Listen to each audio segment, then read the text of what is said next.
Get two headlines for you. Check these out. Social housing trip to Vienna, Austria. Going from Portland, Oregon to Vienna, Austria to study social housing cost $20,000 for a 3-person team, Portland City Council staffer says. Meanwhile, Oregon's Governor Tina Kotek tells state agencies to stop travel, prepare for massive budget cuts. What do we got going on in Portland, Oregon? We got shenanigans. Let's get into it. Here we go. I mean, this is just too good to pass up, isn't it? Chief of Staff for Councillor 𝗪𝗪𝗧𝗛 broke down the costs of their recent taxpayers-funded trip to Austria. Austria. Yeah, they couldn't read about this. They couldn't do a Zoom. They couldn't do multiple Zooms. They couldn't do research online. They had to go there. They had to go to Austria. They had to go there. That's what they're doing. For a recent trip to Vienna, Austria to study the city's social housing model, Portland City Councilor 𝗪𝗪𝗧𝗛 allocated almost $20,000 from her office's budget to fund the trip for the 3-person team. Before the trip, KGW's Blair Best asked 𝗪𝗪𝗧𝗛 in an interview whether she knew how much the trip was going to cost. We covered that. Got a full podcast on that because this is ridiculous. We don't need to be doing this. This is just unnecessary. You can work out what the mechanics are of social housing in Austria. You know, phone call, a little bit of studying, a little bit of interweb experience. She and a spokesperson weren't able to provide an answer at the time. However, 𝗪𝗪𝗧𝗛 defended the expense as a discretionary one and within her office's budget. Okay, all right. Now we're not done with this article. However, when you've got this going on, stop travel, prepare for budget cuts, because we are in a crisis. We are in a meltdown. We do not have enough money, but go ahead, spend that $20,000 on going to Austria because, that's just what we're doing. The trip to Vienna stems from a resolution introduced by 𝗪𝗪𝗧𝗛 and Councillor Mitch Green in March, directing city staff to study social housing models. How about you figure out how to get rid of some of the layers of nonsense that you've created in Portland and just make things cheaper there, period? What about that? How about you figure out what to do with all the homeless folks that are crapping on your streets and your sidewalks, in real time now, instead of studying something that might not take place for decades to come, particularly when you're going into a budget crisis. What about that? Oh, Sean, we need to explore new ideas. We need to reimagine. We need to rethink social housing. How's that working out for you? The resolution sailed through City Council in a unanimous vote. I bet it did. Hey, let's go to Vienna. Let's go to another part of the world on the taxpayer's dime. That's bottom line here, right? Because we can't figure out how to get that information here, even though it's the year 2025. More recently, a group of about 20 people, including Councilors 𝗪𝗪𝗧𝗛, Green, and 𝗪𝗪𝗧𝗪, decided to fly to Vienna, city with a strong history of social housing, for a more hands-on experience. But the trip itself wasn't the councilor's idea, Evan Starr said. Instead, it was arranged by the group Neighborhood Partnerships, some kind of whack nut job, left-wing nut job NGO. After the resolution passed, Neighborhood Partnerships also arranged a lesson plan for the Vienna visit. Hey, we need you guys to study this because you're incapable of figuring out a lesson plan on your own going to Vienna studying social housing. Trip is an opportunity to learn from a city that serves as the gold standard for housing models. It's not in the same country.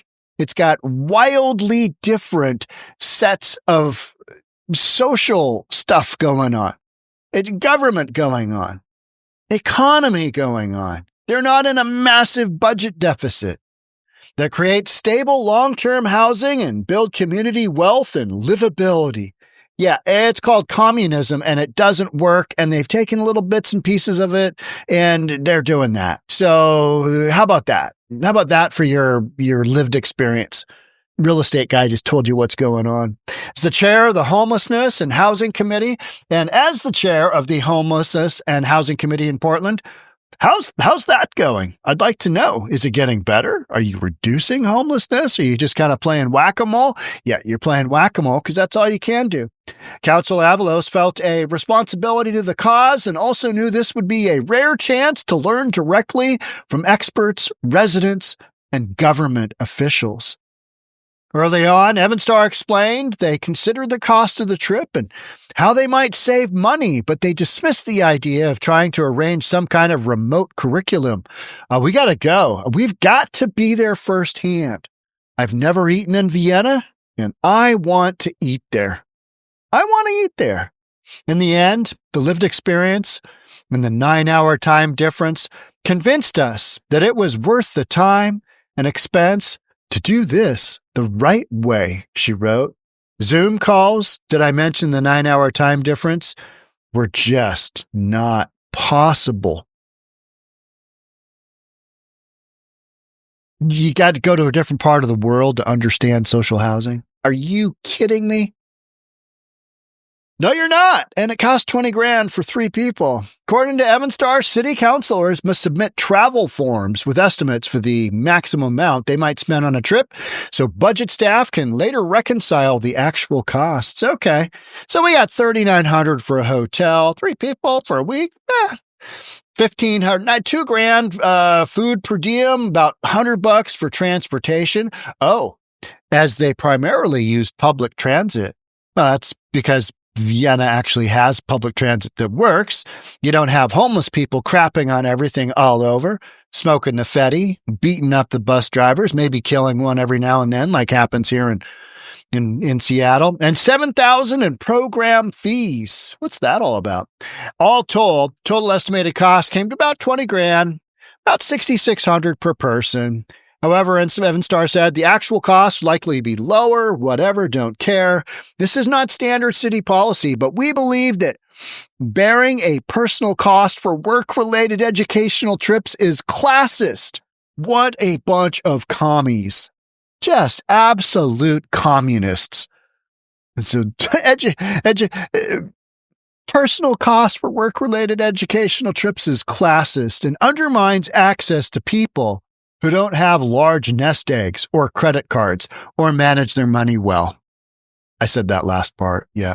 Remember Joanne Hardesty? She couldn't work out that she actually needed to go to a court hearing when her credit card company was suing her because she just let it go.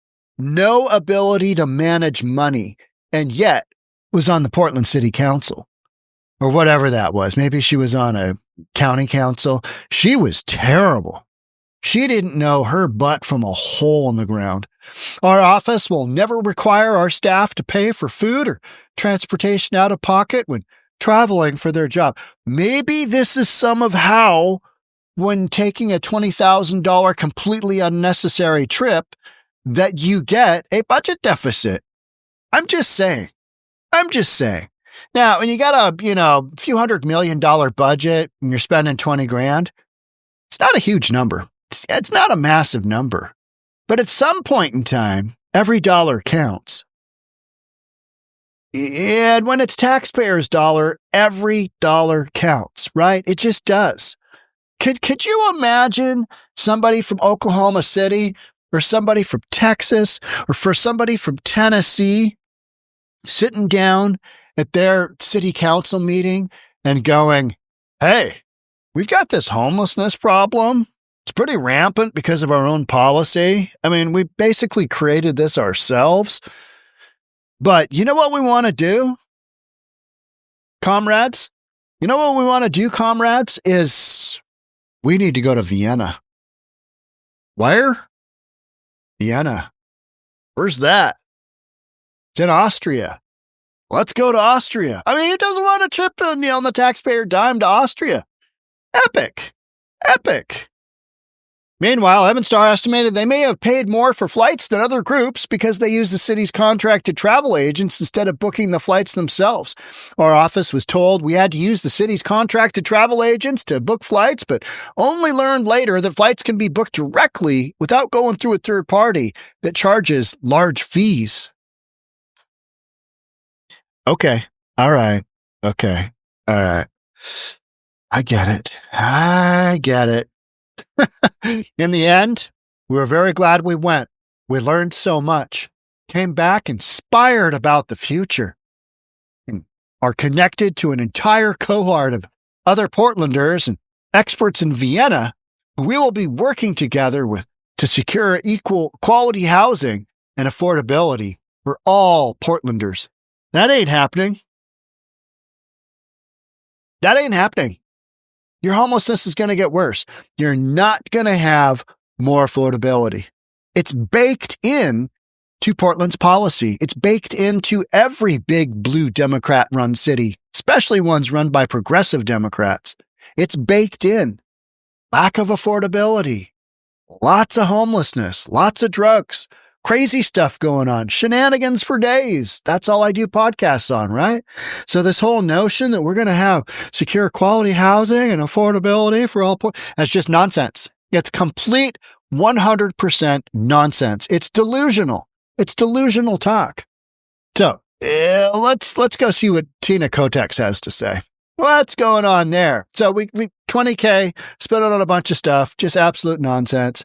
Governor Tina Kotek ordered an immediate halt to state employees' non-essential out-of-state travel.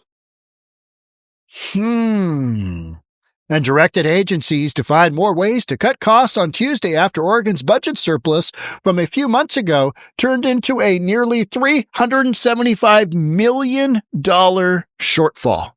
Ooh, what happened? Well, our accounting magic went the other way, and it looks like we're going to have a big budget shortfall. Okay, spending $20K, spending 20 grand on, a trip isn't going to break the bank, but it's all of that ridiculousness. It's all of that nonsense. It's like when Doge started going through, some transsexual sex treatment in some, Bangladesh or something, right? And the U.S. taxpayers paying for that. And you're left with what? And then everybody on the left is like, we need that program. And you're like, really? No. Remember when everybody's getting all worked up over Doge, just cutting stuff out of the budget? Yeah. Insanity, right? You're like, when did we sign up for this program for our tax dollars to be spent on? Never. In a letter to all state agency directors, Kotek wrote that tariffs and the Republican mega law passed in July that expands tax cuts and slashes federal funding for Medicaid and food benefits means the $37.3 billion 2-year budget lawmakers passed and she signed this summer won't be sufficient. Huh. Who knew? Hey, cuts are coming. Who knew? Yeah, you couldn't see that one coming?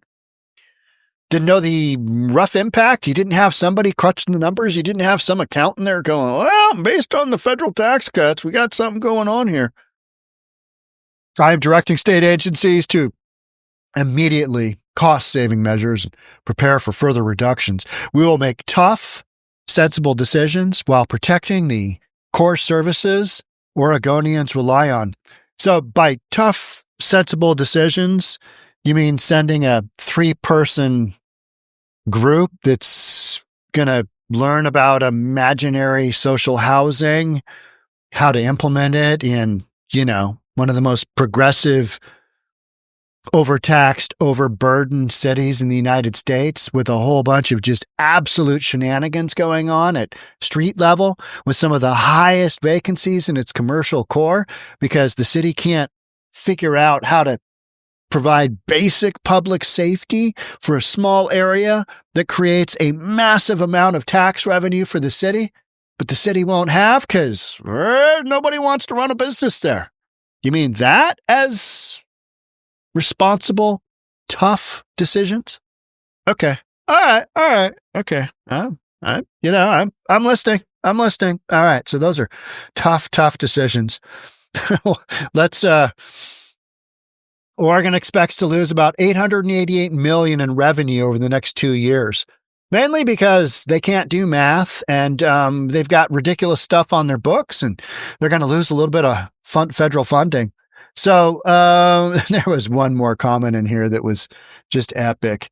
In the wake of failed leadership from the Republican-led federal government, we must step up to the plate. This is not what we had planned for, but is what we must do.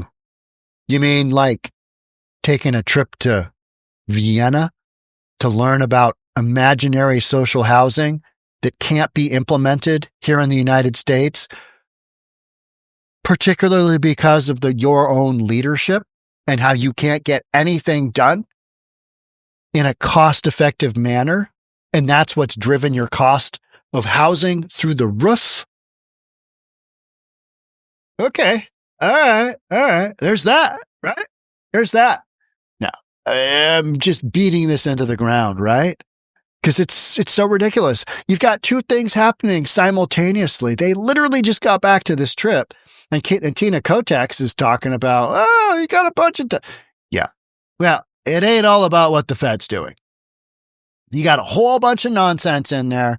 Your taxpayers are okay with it because they keep electing you. They keep electing Democrats. They keep electing progressives. Seattle's going to do the same damn thing. And then we wonder, how do we get here? How do we get a budget deficit? How do we have all these programs that we got to pay for? And the taxpayers got to take care of that. I don't get it. Why is our gasoline so expensive? I don't get it. Why don't we have enough housing? I don't get it. If we just had more housing. Yeah. Well, anywho, they don't seem to be having those troubles in Nebraska, do they? They don't have groups going from Tennessee, Texas, Arizona, Florida. They don't have groups going from there to Vienna, to Austria. Do you think there's maybe a correlation that their cost of living is lower and they have less homelessness? Do you think there's any way, any chance that there's a correlation between spending and ideology and basic public policy? Any chance there's, actions have consequences? Just asking for a friend. All right. That's it for me on this one. Thanks so much for being here. I'll catch up with you in the next one. Bye for now.